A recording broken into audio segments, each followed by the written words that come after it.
Bismillahirrahmanirrahim. Assalamualaikum warahmatullahi wabarakatuh. Perkenalkan, nama saya Muhammad Syariah Maulana dari kelas Manajemen H angkatan 22. Baik, di sini saya akan menjelaskan tentang keselamatan dan kesehatan kerja serta pengembangan karir, yang dimana tugas tersebut yang diberikan oleh dosen pengampu saya tentang kesehatan dan keselamatan kerja, yaitu dibagi dua. Diantaranya, kesehatan adalah hal yang harus dijaga setiap karyawan untuk bisa melakukan pekerjaannya dengan semaksimal mungkin. Contohnya, menjaga kesehatan tubuh, tidak melakukan hal-hal yang dapat membahayakan diri, serta menghindari hal-hal yang berbau positif seperti alkohol dan narkoba.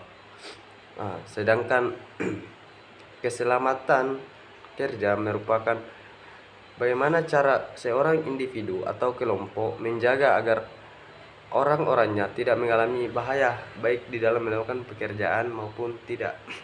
Seperti contoh, memakai helm saat melakukan pekerjaan di dalam proyek. Seperti itu merupakan langkah yang harus dilakukan agar setiap individu dapat melakukan pekerjaannya tanpa mengalami cedera. Di mana apabila seseorang mengalami cedera, maka perusahaan akan mengalami kerugian, di mana dapat dikatakan mengalami dua kerugian. Seperti yang pertama itu kurangnya tenaga kerja, karena apabila karyawannya tidak masuk dalam sebuah perusahaan karena mengalami kecelakaan kerja, maka perusahaan akan kekurangan SDM-nya atau sumber daya manusianya, di mana cara kerjanya akan menurun atau hal-hal yang ada di dalam kantornya akan mengalami penurunan. Yang kedua itu perusahaan akan mengeluarkan anggaran, di mana anggaran tersebut dapat merugikan perusahaan, karena seharusnya perusahaan bisa lebih menjaga keselamatan karyawannya daripada harus mengeluarkan anggaran, karena anggaran tersebut itu dapat merugikan perusahaan. Oleh sebab itu perusahaan harus bisa menjaga karyawannya agar karyawannya terlindungi serta tidak mengalami hal-hal yang tidak diinginkan. Manfaat dari keselamatan dan kesehatan kerja itu sangat banyak, dan ada pun juga dibilang manfaatnya itu untuk melindungi satu sama lain apabila di dalam sebuah kelompok. Kembali juga kepada individunya. Apabila individunya mau menuruti atau mematuhi hal-hal yang telah disetujui atau diperingati oleh perusahaan, maka bisa dikatakan hampir 100% kecelakaan kerja itu bisa dihindari. Namun tidak bisa juga dikatakan tidak akan terjadi, karena setiap kecelakaan kerja bisa terjadi baik itu dari dalam maupun dari luar. Yang dari dalam itu seperti apabila kita mengalami sakit, itu faktor yang mempengaruhi kinerja kita, kesehatan kerja kita, serta dapat merugikan perusahaan. Faktor dari luar itu seperti apabila semisal kecelakaan begitu, dapat merugikan diri kita maupun orang lain.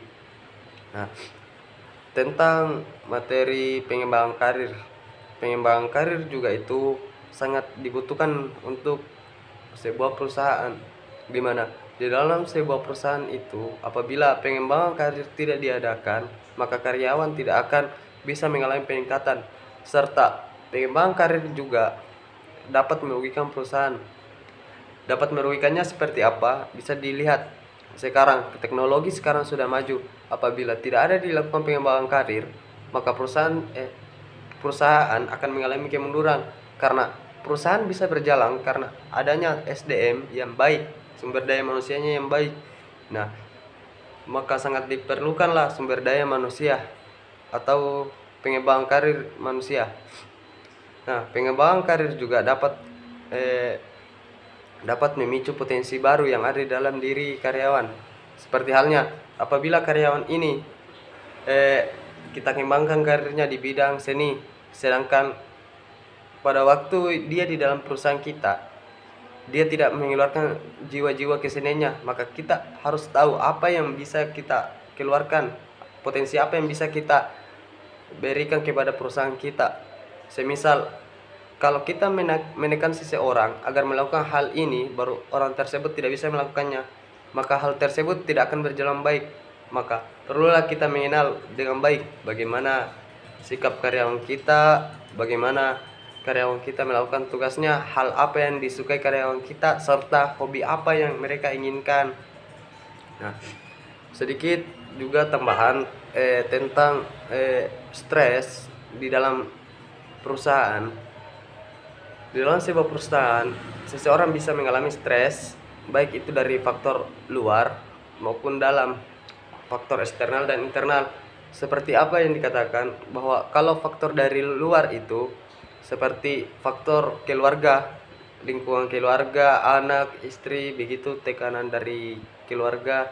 Nah, sedangkan faktor dari dalam itu merupakan seperti tuntutan waktu kerja, budaya, sikap yang ada dalam sebuah perusahaan. Maka kita juga harus memperhatikan apa yang dibutuhkan oleh karyawan kita di dalam sebuah perusahaan.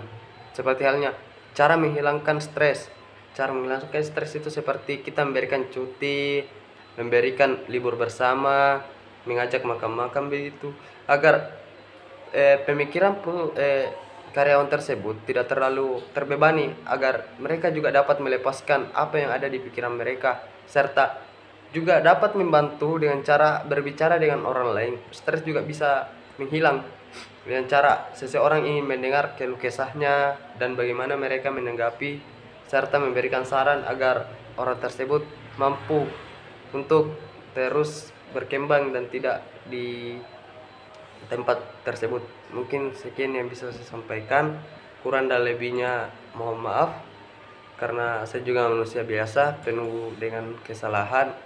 Baik, saya tutup dengan ucapan wabillahi taufiq wal hidayah. Assalamualaikum warahmatullahi wabarakatuh.